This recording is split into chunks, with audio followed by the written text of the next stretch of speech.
Hey everybody, Brian Shea here. I'm talking today about starting a Salesforce consultancy. This is a topic that I probably have this conversation maybe once a month, once every few weeks. Someone reaches out and asks sort of for my take or my tips on starting a Salesforce consultancy. So I wanted to kind of share them here. I've got what I call my standard 5.5 tips that I give to folks. So I'm going to go through them here. And if you're thinking about starting a Salesforce consultancy, I hope this helps. So number one, and most importantly, is over time, you really want to be clear on your ideal client, or as my friend Drew McClellan, who runs the Agency Management Institute, calls it, you really want to be clear about your right fit clients. Okay. And when we talk about right fit clients, this is sort of similar to what people talk about with niching, right? But oftentimes when people think about ideal client or niching, they're thinking a lot about the technology, particularly in the Salesforce space. So you'll hear people say, okay, my niche is, Sales Cloud or Field Service Lightning, or they might say it's Field Service Lightning within a particular industry. And those are really important dimensions to keep in mind. But when I talk about right fit clients, there's other things that you should focus on too.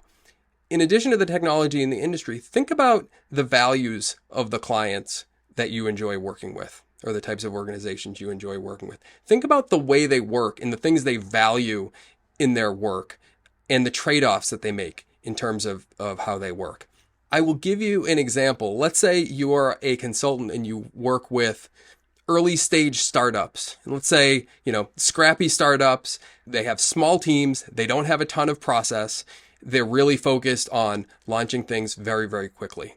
And let's say they are very democratic institutions. They're not very hierarchical. They're very decentralized. That's a certain type of client and a certain way to work.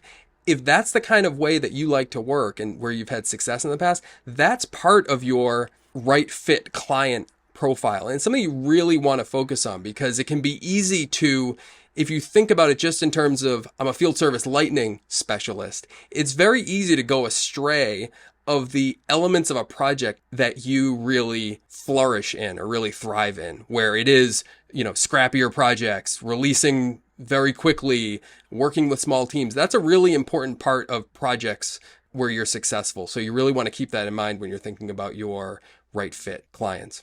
Point number 2 is your concept of right fit client is going to change and evolve over time. It's going to, as you work with clients, you're going to learn things about the types of clients that are right fit for you. One of the practices that I think is really valuable is every 6 months to do a retrospective and think back on the work of the last 6 months that you enjoyed doing, that was profitable. And think back to the projects where maybe they weren't profitable or maybe you didn't enjoy them, and just jot down kind of brain dump of the elements in each of those buckets. And I think you might find some themes that are counterintuitive. I used the examples that I mentioned before where, there are subtleties about how organizations work. Some of them are more process oriented. Some of them are more hierarchical. Some of them are smaller teams. Some of them are bigger teams. These elements can be really, really important to sort of your happiness in doing projects. And you might not realize it until you kind of do some projects and do some retrospectives and think about where you were successful, where you were happy, and where you weren't. So do that brainstorm, do those retrospectives, and you might see some surprising kind of counterintuitive themes that come out of that and help you to refine your right fit client profile. Point number 3, and it's kind of the inverse of point number 1, is working with what I'll call bad fit clients is probably riskier than you think. And I want to clarify my term here. When I say bad fit clients, I don't mean they're bad companies or bad organizations or anything's wrong with them. They're just not a fit for what you do and where your sweet spot is. So if we take our example of the consultant that works for scrappy startups, if that consultant got, let's say, a large regulated industry client where their process wasn't lean and scrappy, but rather very structured and very mature. And rather than being small teams, it was big teams. And rather than being decentralized and democratic, it was hierarchical. Well, now that consultant is going to need to work in a very different way.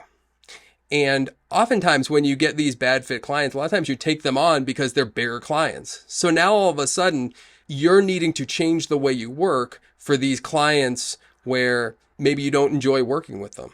Okay. And now you have almost like subconsciously started to change the way you work or dilute the way you work to conform to this client that really isn't sort of your long-term vision of where you want to go. So I think it's really valuable to be clear about what your right fit clients are and what your wrong fit or bad fit clients are, and know the risks that you're taking on when you take on a bad fit client. You may still decide to take on that client, but understand there's a risk there, and you want to be really clear about long-term how you want to be working and with who you want to be working, and not get too distracted by a client that isn't in that profile. So point number 4 is, and this is related to point number 3, is it's really valuable to have some cash in the bank. And the value of that cash in the bank, it gives you the flexibility to turn down projects that aren't ideal fit or right fit projects. Okay. Personal finance folks talk about having a 6-month emergency savings. It's different for everybody. It's really about your comfort level. And you want to think about how much cash you would need in the bank in order to turn down a lucrative wrong fit type of project. You need to think about that, and you figure out the number that's right for you, whether it's 6 months, whether it's 3 months, whether it's a year, whatever it is. Think about that, because when you're in a position where you don't have cash, there's going to be more pressure on you to take on work that isn't the right fit. Okay. If you don't have a lot of cash in the bank, this is something you might not be able to change tomorrow, but it's something that you can build up over time. So put that on your list of things that you really want to focus on. As much as you can, build up that emergency fund cash savings so you have more flexibility in the kinds of work that you take on.